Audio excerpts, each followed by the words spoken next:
In the glittering shadows of a billionaire's mansion, a devoted maid stumbles upon a hidden nursery, and the cries of three tiny bobbies that shouldn't exist. But when she realizes her employer's fiancé is behind it all, her quiet life explodes into a dangerous game of secrets. Will she risk everything to protect them? Alina had always been the invisible thread holding the opulent Sinclair mansion together.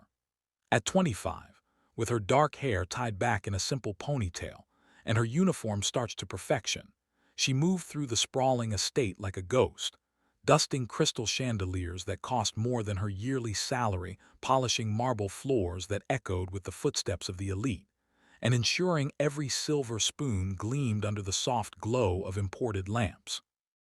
The mansion, perched on the cliffs overlooking the Pacific, was a testament to Alexander Sinclair's empire. Tech innovations that revolutionized the world, billions in the bank, and a life that screamed untouchable power. But Alina knew better than anyone that behind the facade of perfection lurked cracks she mopped up without a word.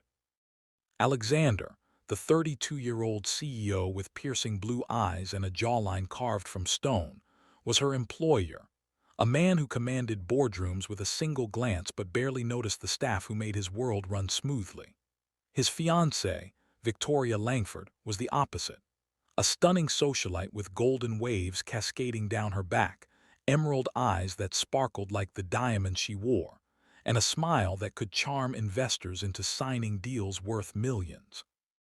Victoria had moved in 6 months ago, her presence filling the house with designer perfumes and the constant buzz of party planning. Alina had overheard the whispers, how Victoria was the perfect match for Alexander, how their upcoming wedding would merge two dynasties.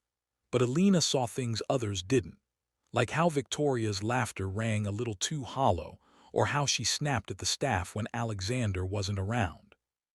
Still, Alina kept her head down, sending most of her paycheck back to her family in a small village in Mexico, dreaming of one day affording a better life for her younger siblings.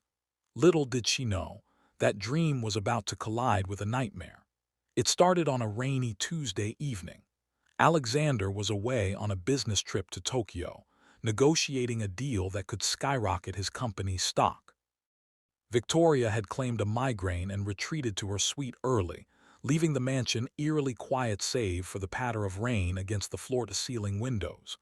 Alina was finishing her rounds, wiping down the kitchen counters when she heard it, a faint cry like a kitten mewling in distress. She paused, towel in hand, ears straining. The sound came again, muffled but insistent, from the direction of the east wing. That part of the house was rarely used. Alexander had mentioned turning it into guest quarters someday, but for now it collected dust. Curiosity tugged at her, but protocol screamed to ignore it. Maids didn't snoop. Yet the cry persisted, pulling at her maternal instincts. She'd helped raise her siblings after their mother passed.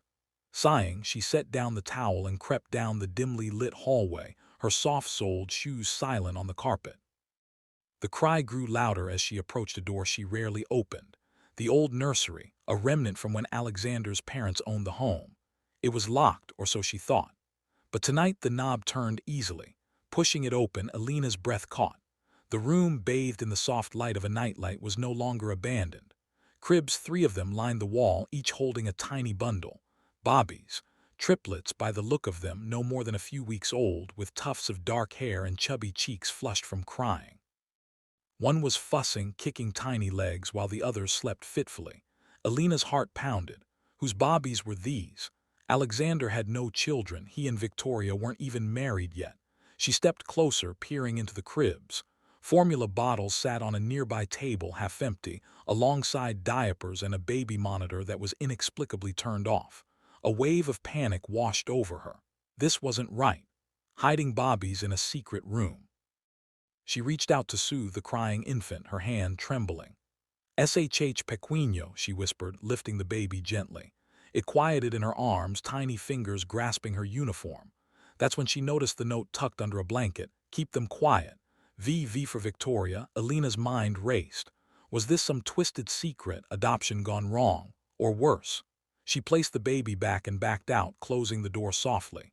Her shift was over, but sleep wouldn't come that night. The next morning, Alina arrived early, her mind buzzing with questions. The mansion hummed with activity, chefs preparing breakfast, gardeners trimming hedges outside. Victoria descended the grand staircase in a silk robe, her makeup flawless, sipping coffee as if nothing was amiss. "Alina, the flowers in the foyer need refreshing," she said curtly, not meeting her eyes. Alina nodded, but her gaze lingered. Did Victoria know she knew? Throughout the day, Alina found excuses to check the east wing. The bobbies were there, fed and changed by someone, a hidden nanny, but no one else entered. By afternoon, her suspicion turned to fear. What if these bobbies were in danger? Alexander returned that evening, jet-lagged but triumphant. Alina watched from the shadows as Victoria greeted him with a passionate kiss, her arms around his neck. "I missed you, darling," she purred. Alexander smiled, but his eyes were distant. The deal closed. We're set for the year. Dinner was served in the dining room, crystal clinking as they toasted. Alina served the courses, her hands steady despite the storm inside. As she cleared plates, she overheard Victoria. "We should accelerate the wedding. No more delays." Alexander chuckled. Eager to be Mrs. Sinclair, she leaned in. Eager for everything that comes with it. Alina's stomach twisted. What was Victoria hiding? That night, unable to resist, Alina snuck back to the nursery. The bobbies were asleep, but a quick search revealed a hidden drawer with documents, birth certificates listing no parents, just anonymous. And a vial of pills, sedatives. Her heart raced. She had to tell someone, but who? The police. They'd laugh at a maid accusing a socialite. Alexander, he adored Victoria. As she left, a floorboard creaked behind her. Spinning, she saw a shadow, Victoria, eyes blazing. "What are you doing here?" Alina froze. "I heard crying." Victoria's smile was cold. "You heard nothing. Forget this or you'll regret it." The threat hung in the air. Alina fled to her quarters, locking the door. The next days blurred into tension. Victoria watched her like a hawk, assigning extra tasks to keep her busy.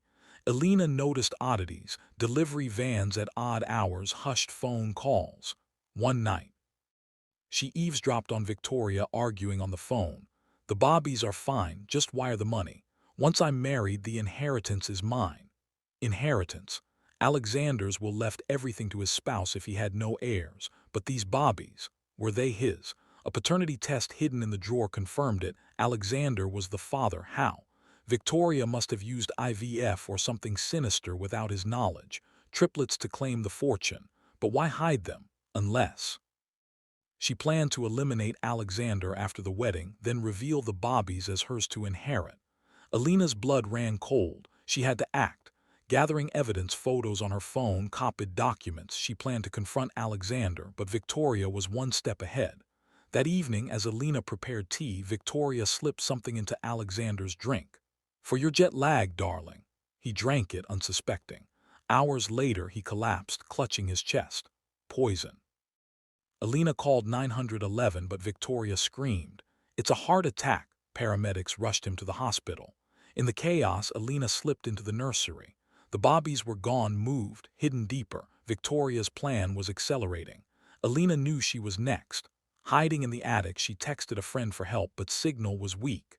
Dawn broke and Alexander stabilized in ICU. Victoria played the distraught fiancée, but Alina saw through it. Sneaking out, she followed Victoria to a warehouse downtown. There in a dingy room, the bobbies cried. Victoria met a man shady with a briefcase. "The adoption papers, sell them off after the wedding." Alina gasped. Not heirs, pawns to be discarded for quick cash. Victoria wasn't just greedy, she was monstrous. Alina burst in, grabbing a baby. "Stop!" Victoria whirled. "You!" A chase ensued, Alina dodging through alleys with the infant, rain soaking them. She flagged a cab, heading to the hospital. Bursting into Alexander's room, she thrust the baby forward. "She's yours. Victoria's hiding triplets and trying to kill you." Alexander, weak but alert, stared.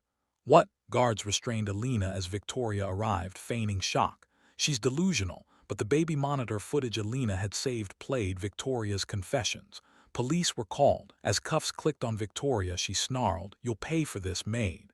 Alexander, holding his daughter, looked at Alina with new eyes. "You saved us." But it wasn't over. Two more bobbies were out there and Victoria's accomplices lurked. Elena, now a hero, vowed to find them. Alexander Sinclair lay in the hospital bed, the beeps of monitors a stark contrast to the chaos unfolding in his mind. The tiny baby in his arms, his daughter, according to the frantic maid who'd burst in like a storm stirred, her cries piercing the sterile air. Elena stood nearby, breathless and soaked from the rain, her uniform torn from the chase. Security guards hovered, unsure whether to escort her out or protect her. Victoria stormed in moments later, her composure cracking for the first time. "Alex, darling, this is madness. That woman's unstable, she kidnapped a child." But Alexander's eyes, sharp despite the drugs in his system, fixed on Elena. "Explain, now." Elena spilled everything: the hidden nursery, the documents, the overheard calls, the poison in his drink. She showed the photos on her phone, the vial she'd snatched. Nurses called the police as Victoria protested, her voice rising to a shriek. Detectives arrived, taking statements. Blood tests confirmed the poison, slow-acting, meant to mimic a heart attack. Victoria was arrested, but she smirked as they led her away. "You think this ends here? Those bobbies are mine to control." Alexander, discharging himself against advice, turned to Elena. "Where are the others?" She shook her head. "The warehouse, but they might have moved them." A frantic drive through the city ensued, Alexander's limo cutting through traffic. At the warehouse, it was empty save for scattered diapers and a note. "Too late." Elena's heart sank. Accomplices had fled with the triplets' brothers. Alexander, fury etching his features, called his security team. "Find them. Spare no expense." Back at the mansion, now a crime scene, Elena cradled the rescued baby, named Mia by Alexander on the spot. He paced, piecing together the puzzle. Victoria, it turned out, had been his assistant years ago, seducing him during a vulnerable time after his parents' death. She'd stolen his genetic material for IVF, birthing the triplets in secret via surrogate. Her plan: marry him, kill him, claim the Bobbies as heirs to inherit billions, then sell them to black market adopters for extra cash, vanishing rich and child-free. She was playing the long game, Alexander muttered. Elena, feeding Mia, felt a surge of protectiveness. "We have to save the boys." Alexander nodded, his gaze softening on her. "You already saved one, and me." For the first time he saw her not as staff but as a woman of courage. Days blurred into a manhunt. Alexander's resources, private investigators, hackers, traced Victoria's network. Elena, promoted from maid to ally, provided insights: odd deliveries, suspicious visitors. One lead pointed to a private jet bound for Europe. They boarded Alexander's own plane, Elena hesitant but determined. "I've never left the country," she admitted. He smiled faintly. "First time for everything." In Paris, they tracked the accomplices to a seedy hotel. A stakeout led to a tense confrontation, Elena distracting a guard while Alexander's team raided. They found one boy, Leo, malnourished but alive. "One more," Elena whispered, holding him. But the trail for the third, Noah, went cold. Victoria, from jail, taunted via lawyer. "You'll never find him without me." A deal was struck, reduced sentence for information. She revealed a cabin in the Swiss Alps. Racing there, they arrived amid a blizzard. Gunfire erupted, accomplices defending. Alexander shielded Elena as bullets flew. In the melee, she spotted Noah in a crib, grabbing him and running. A henchman pursued, but Alexander tackled him. Sirens wailed, Interpol tipped off. Back home, the family reunited. Alexander held his triplets, tears in his eyes. "I owe you my life, Elena," she blushed. "Just doing what's right." But as weeks passed, their bond deepened. Victoria's trial exposed more: embezzlement, fraud, sentenced to life, her empire crumbled. Alexander proposed to Elena not out of gratitude but love. "You saw me when no one else did." Their wedding, simple yet grand, marked a new beginning. The triplets thrived, Elena their mother in every way. The mansion, once cold, filled with laughter. Elena looked back from maid to matriarch, knowing one act of bravery changed everything. Loved this epic tale? Subscribe to the channel right now for more captivating stories, twists you won't believe, and exclusive content. Hit subscribe and turn on notifications. Your next adventure awaits.